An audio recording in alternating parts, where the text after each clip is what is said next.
వెళ్ళి థ్యాంక్స్ అమ్మా, చాలా సంతోషం. ఏమిటంటే ఇప్పుడు ఈ ఆర్టిఫిషియల్ ఇంటెలిజెన్స్ వచ్చింది, దానివల్ల ఈ చిత్రాలు అవి బాగా వస్తున్నాయి చాలా అందంగా. కృష్ణుడు అలిగి బొమ్మ మొదలు పెట్టి కూర్చున్నాడు, యశోద కళ్ళజోడు పెట్టి నాన్న ఎందుకురా అలక, నెక్స్ట్ ఇయర్ నీకు కూడా కట్టిస్తారులే మందిరం కదా.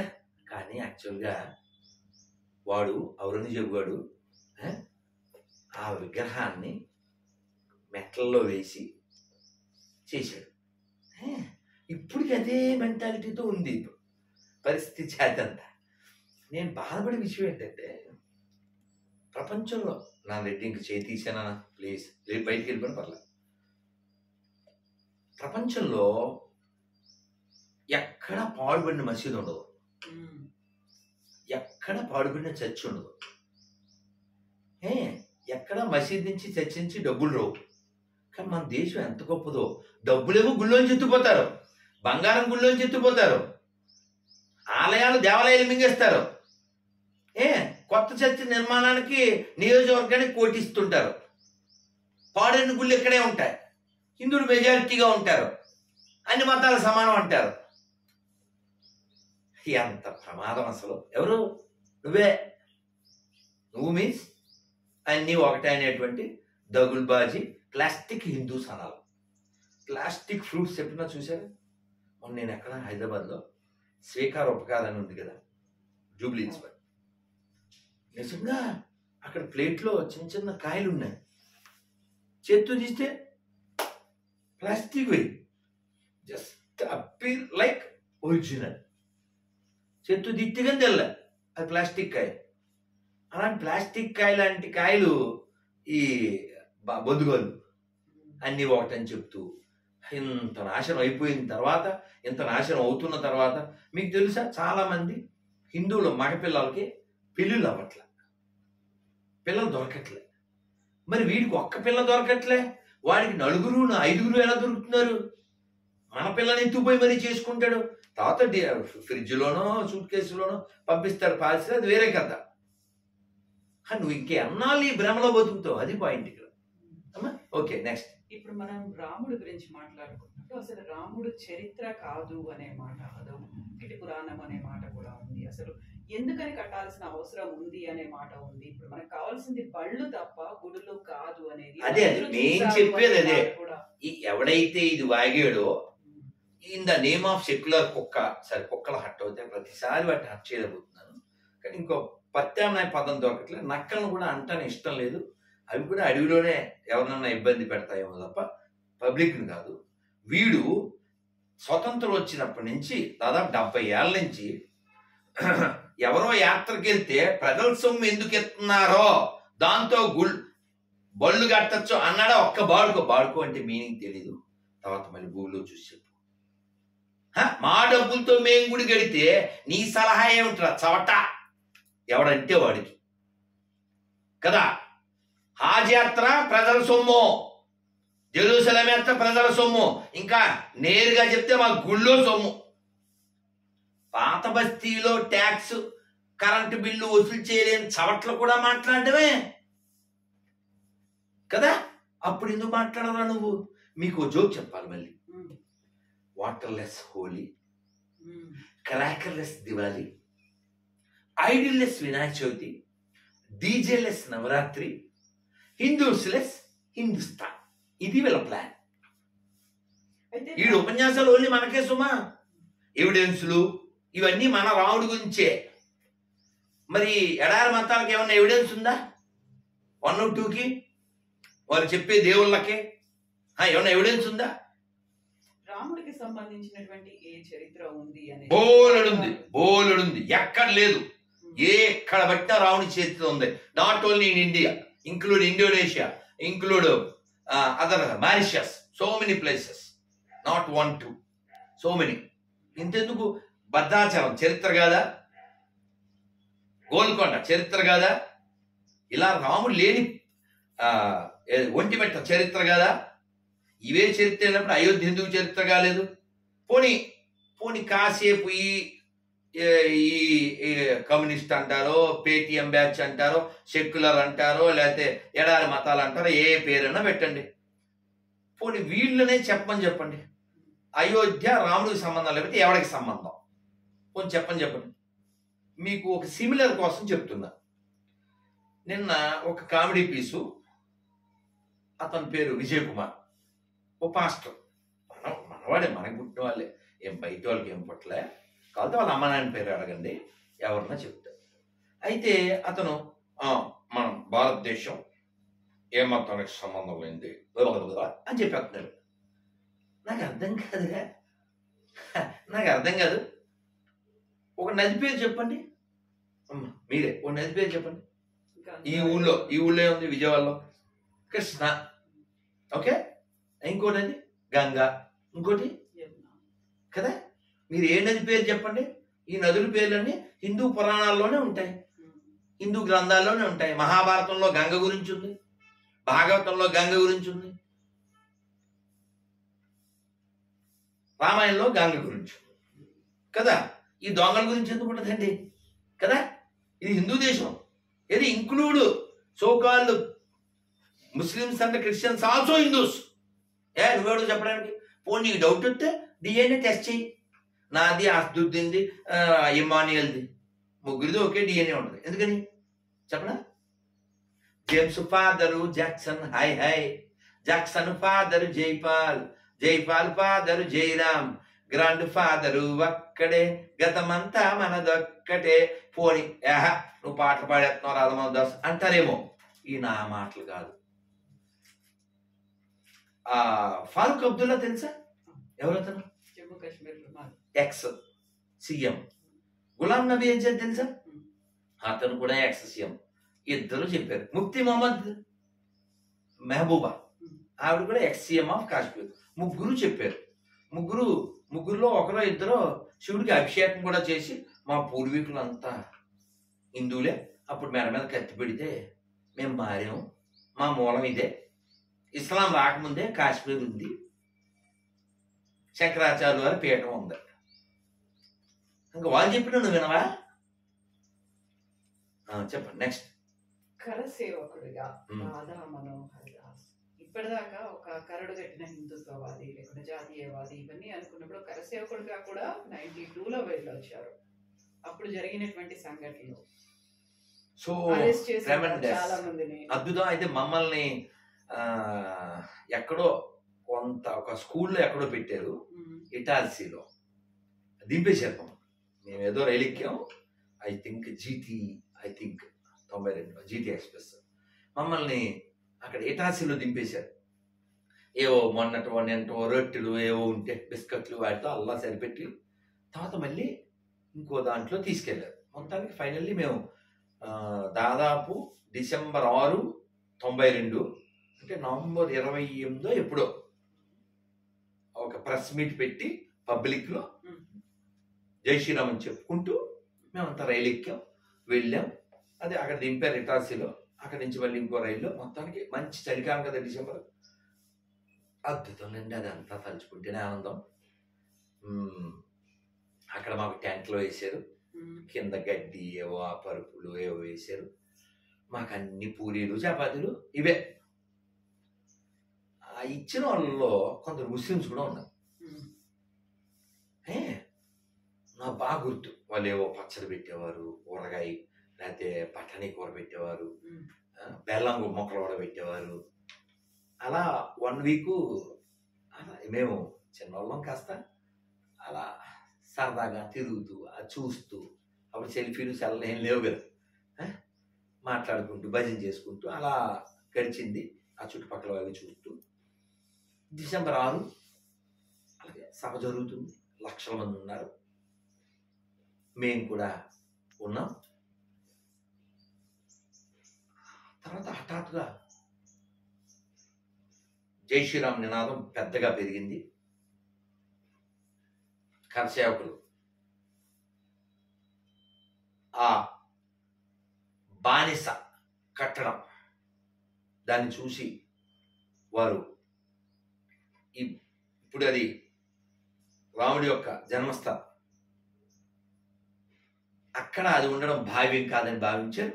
వందల వేల మంది ఒక్కసారిగా వెళ్ళారు. ఆ కట్టడం 12 ఆ టైం మధ్యాహ్నానికి ఆ పైన ధూమ్ కూలింది. తర్వాత 5ంటికో సాయంత్రానికి 6కి క్లియర్ అయింది. రాత్రి 12 రాత్రి 10 ఆ టైం నుంచే అవి తొలగించడం జరిగింది. రాముడి యొక్క జన్మభూమిలో తాత్కాలికమైన నివాసాన్ని మళ్ళీ పునర్నిర్మాణం ఊరికి ఇటుకలు ఉట్టి అంటివేసి ఆ ఇటుకలు సిమెంటు పేర్చిన చేతుల్లో నా చేతులు కూడా ఉన్నాయి. అది రామచంద్రమూర్తి యొక్క అనుగ్రహం. మీరు చూడొచ్చు, రాముడి పేరు మీద ఏ దేశాలు పుట్టలే. జై శ్రీరామ్ అని కొత్త దేశాలు పుట్టలే. దేశాలని చీల్చి కొన్ని లక్షల కోట్ల మందిని చంపి ఇన్ ద నేమ్ ఆఫ్ ఏ పుట్టినయో మనకు తెలుసు. కాబట్టి మనకు ఉపన్యాసం ఇవ్వడానికి ఎవరు సరిపోదు. నెక్స్ట్, ఇప్పుడు కరసేవ కోసం వెళ్ళిన దాంట్లో చాలా మంది తెలుగు వాళ్ళు ఉన్నారు. అక్కడ కరసేవకపురం అని ఏర్పడింది కూడా. పుల్లారెడ్డి గారు ప్రధాన కీలక పాత్ర.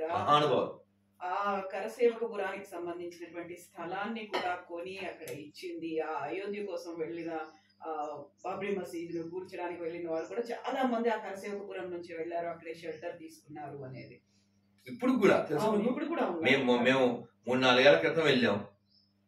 ఎప్పుడు వెళ్ళాను నేను రాంపండి వెళ్ళాం కదా.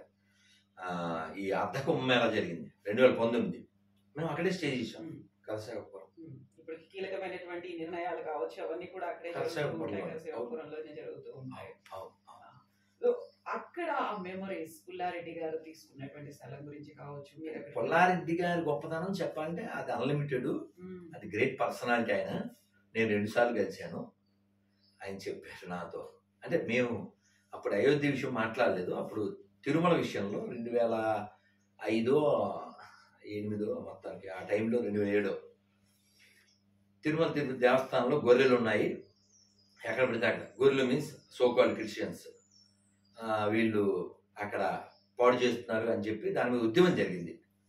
ఆ ఉద్యమంలో అప్పుడు ఆయన కలిశారు. ఏదో తలనా ఏదో చేయడానికి వెళ్ళినప్పుడు ఆయన ఇప్పుడు మన హైదరాబాద్ ఇస్కాన్ ఉంది అబిడ్స్లో. ఆ స్థలం వారి ఇచ్చారు. అబిడ్స్లో హైదరాబాద్లో ఉండే ఇస్కాన్ స్థలం వారి ఇచ్చిందే. అప్పట్లో 10 లక్షలు కూడా ఇచ్చారు స్థలం ఇచ్చి. ఆయన నేను కనబడగానే కుర్చీలోంచి లేచి దగ్గరికి వచ్చి, పెద్ద ఆయన మీన్స్ ప్రభుపాదులు మా ఇంటికి 4 దూర్లు వచ్చారు అని చెప్పి చాలా సంతోషంగా చెప్పారు మహానుభావులు. అయితే ఈ అయోధ్య ఇష్యూలో వారి విషయాలు ఒక 2 చెప్తారు. వారు అశోక్ సింఘాల్జీ వారి ఇంటికి వచ్చినప్పుడు ఈ కోర్టు కేసులు ఖర్చు అని కొంత ధనం ఇచ్చారు. అశోక్ సింఘాల్జీ ఇది సరిపోదేమో, ఇంకా ఫర్దర్గా ముందుకెళ్ళాలి, ఎలాగ మనం ఈ కార్యం ఎలా విజయవంతం అవుతుంది, ఈ లాయర్లు ఈ పోషణ ఇదంతా అవసరం కదా అంటే ఆయన ఇంట్లో నుంచి అశోక్ సింఘాల్జీ చేయబట్టుకుని ఇలా బయటికి తీసుకొచ్చి, ఏం పర్వాలేదు ఇల్లు అమ్మేద్దాం, మీరు పని ఆపకండి. అది పుల్లారెడ్డి గారు. తీయన్ రెడ్డి గారు ఇంకొకసారి ఎప్పుడు అని పెద్ద చదువుకోలేదు, మహా జ్ఞాని, చాలా సింపుల్ పర్సన్.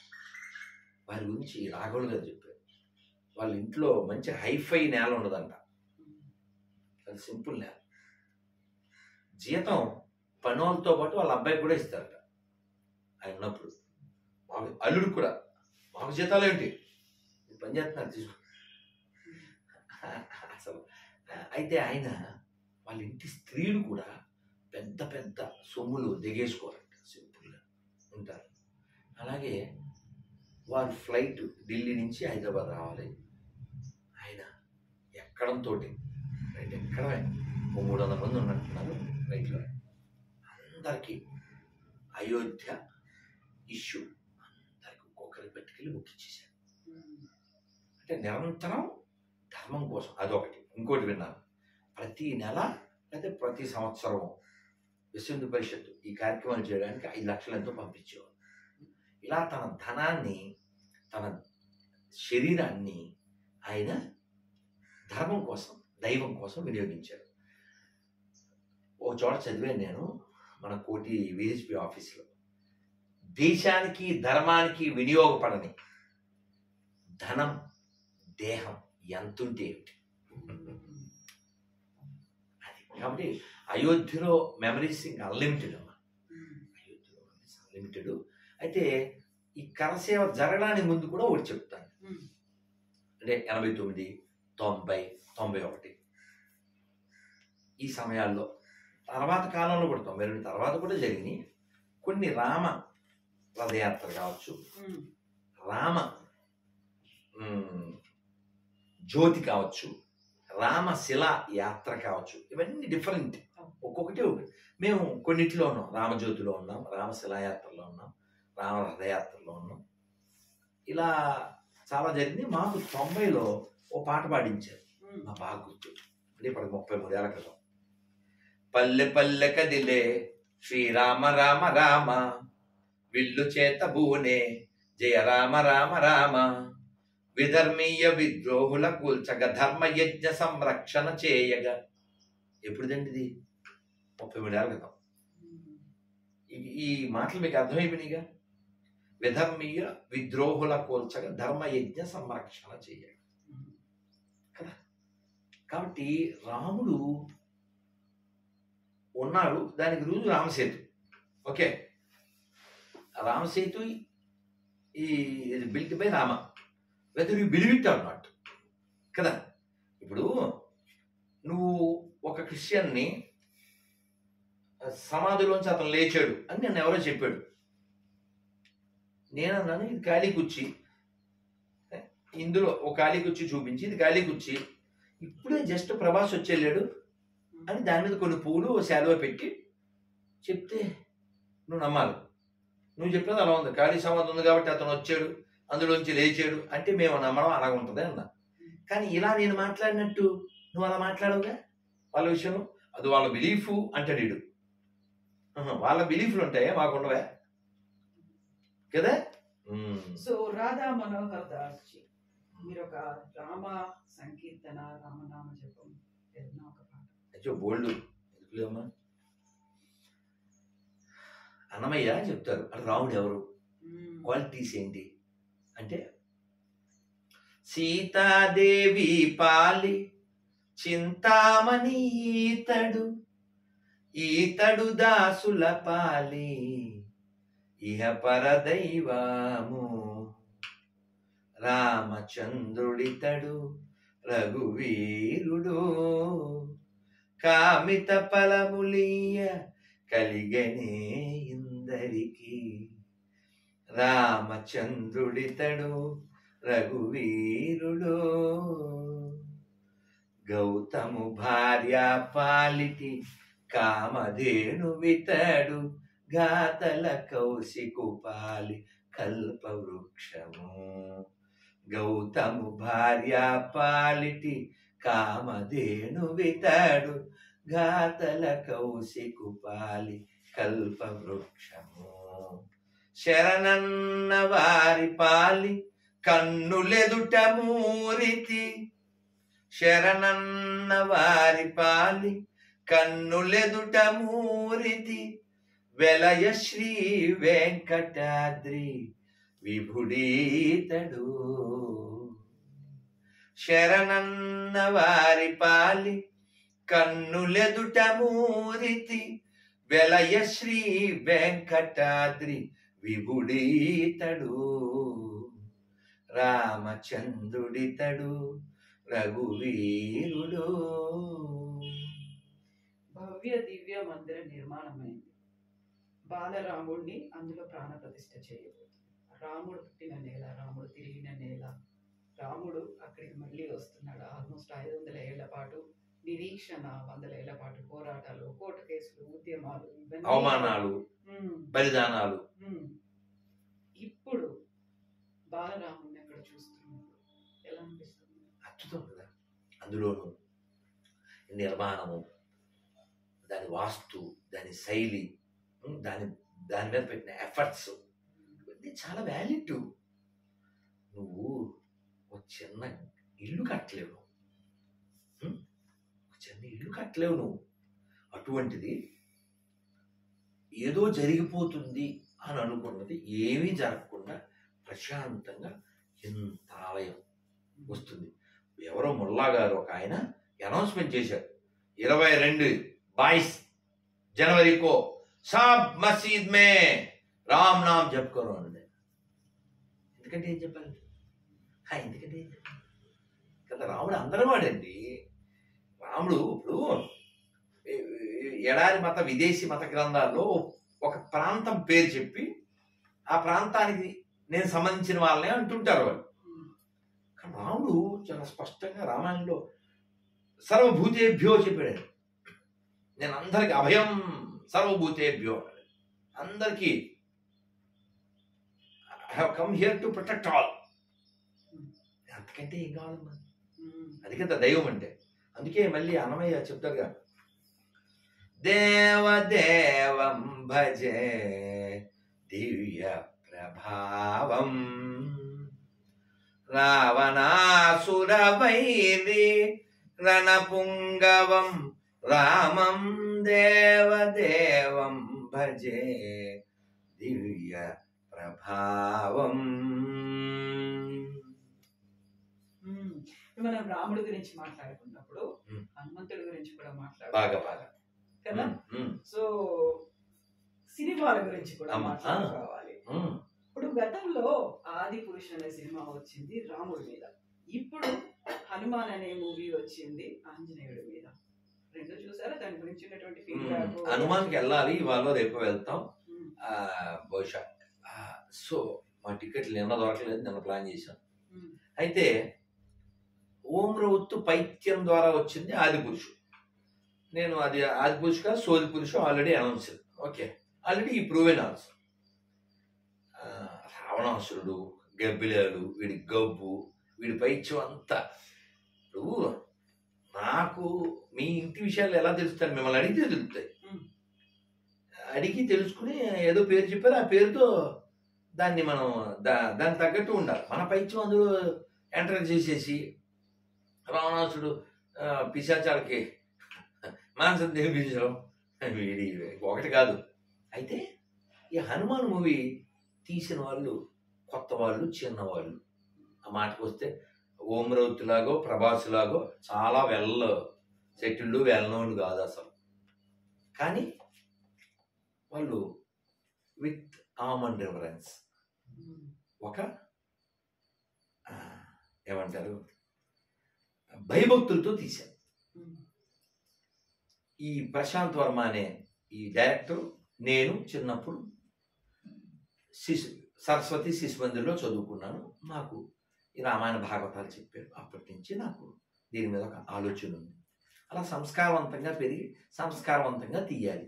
అంతేగాని మొన్న వాడెవడో నీలేష్ కృష్ణ అని అన్నపూర్ణి అని తీసేసి ఒక అర్చకుడు కూతురు మటన్ వండాలి, దానికోసం నమాజ్, దానికోసం పైన గొడ్డ వేసుకోవాలి, ఈ పైత్యం అంతా మన మీద రుద్దకూడదుగా.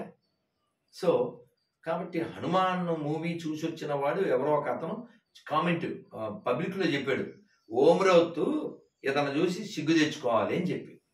సరే వాళ్ళు తెచ్చుకుంటారు, లేదో మనమైతే తెచ్చుకోవాలి, అతను అయితే మెచ్చుకోవాలి నీలేష్ని. హనుమాన్ మూవీ సూపర్ హిట్, చాలా బాగా తీశారు, బాగా వెళ్తుంది.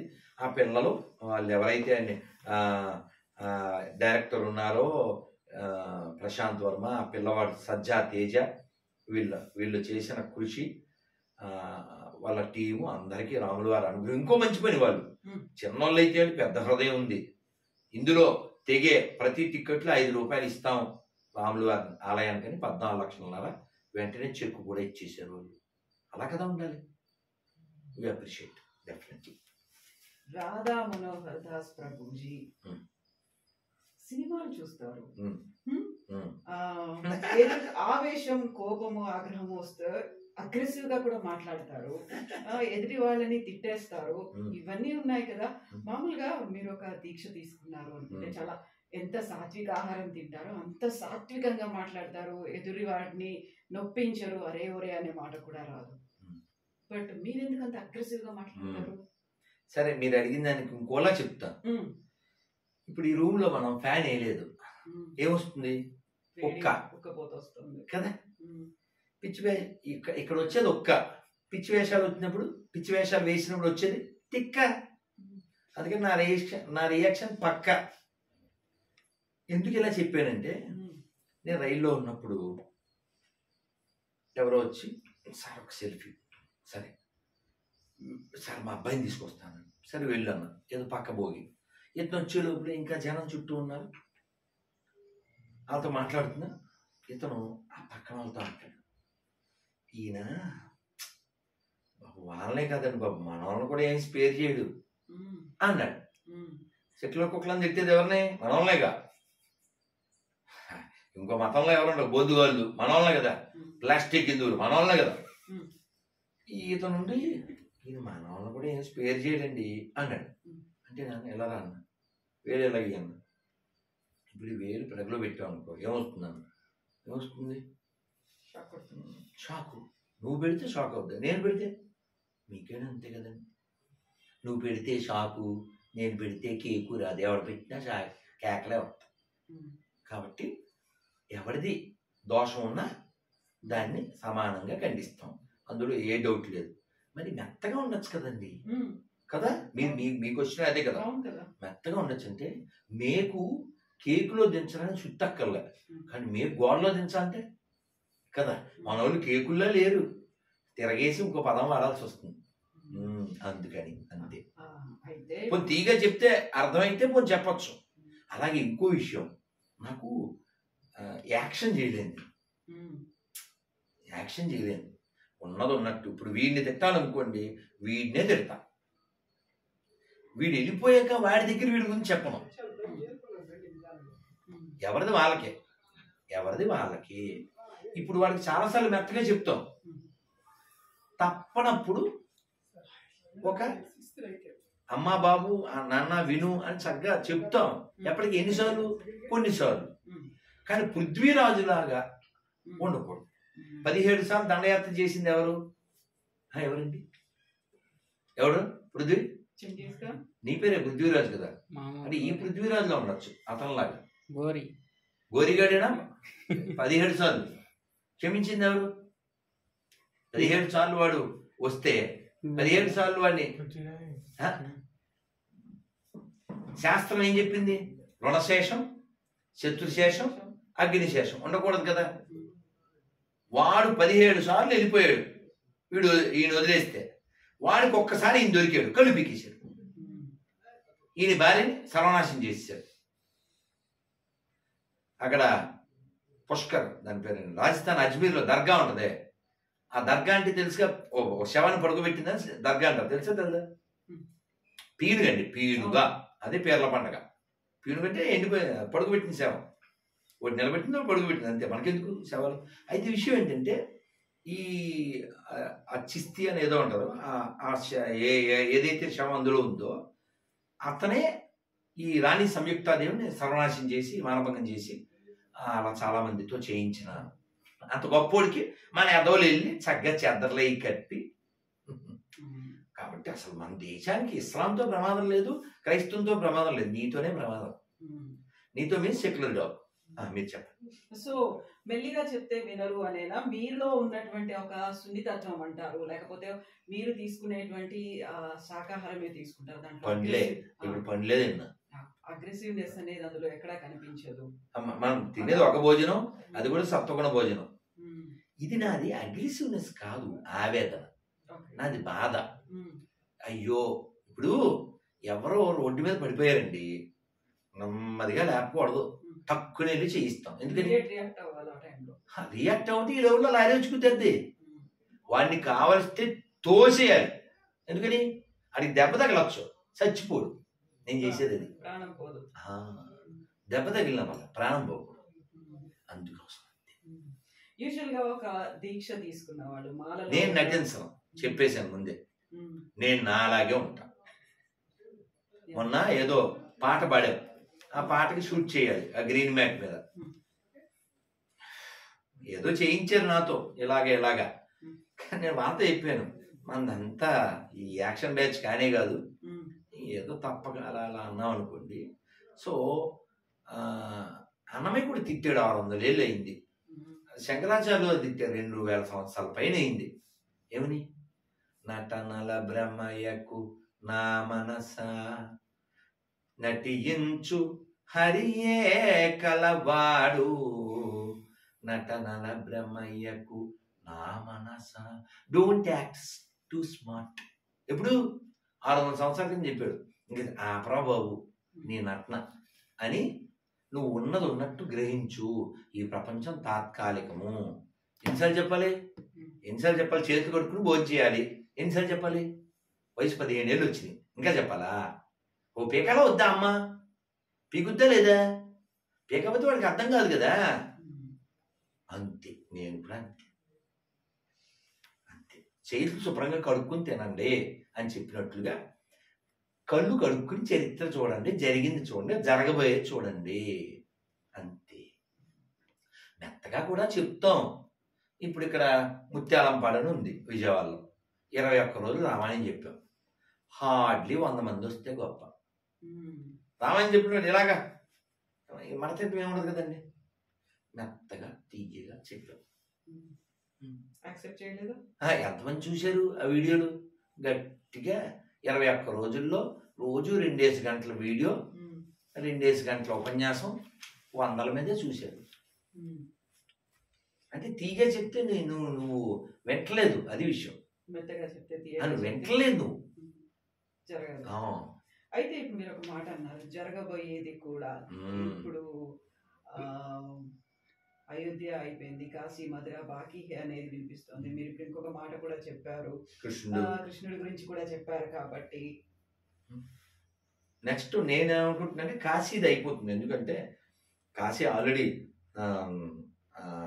అంటే మ్యాక్సిమం అయిపోయింది. అక్కడ మత్స మాత్రం అది మిగిలిపోయింది ఆ శిథిలం. ఆ శిథిలం తీసేస్తే కంప్లీట్ అయిపోతుంది. అక్కడ గుడి కట్టేస్తే అయిపోతుంది.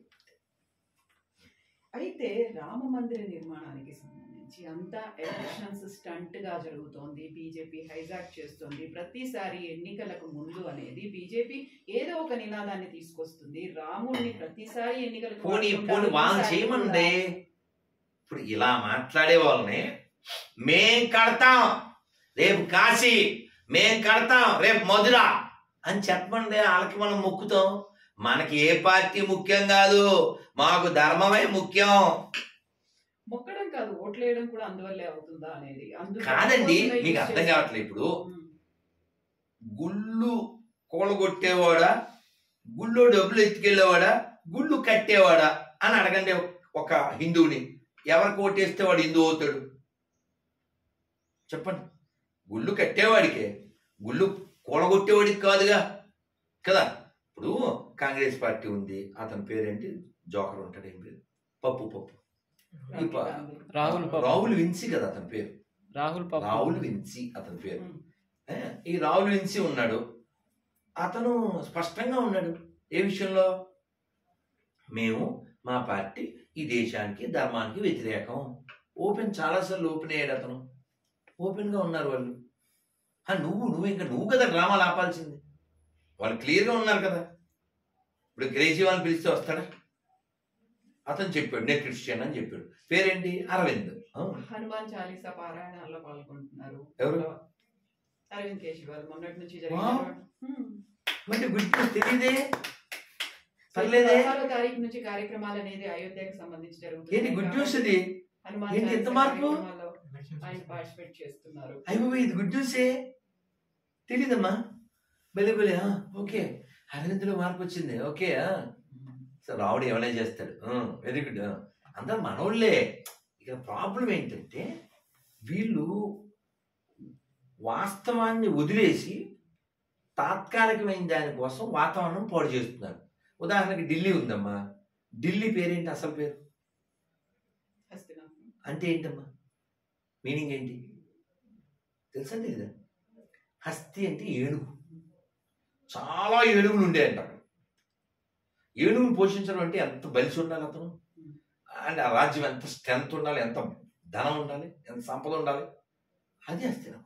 రిచెస్ట్ ప్లేస్, బాగా పవర్ అపులెన్స్ ఉన్నటువంటి ప్లేస్ కదా. అయోధ్య అంటే అర్థం ఏంటి? ఎవరి చేత జయించబడింది. ఈ పదాలు ఏంటివి? సంస్కృతం. ఎవరిది? మనది కదా. నువ్వేమో బొంబాయి సినిమా చూసి సాంగ్లు పడతావు, అరబిక్ కడలాందం అని కదా.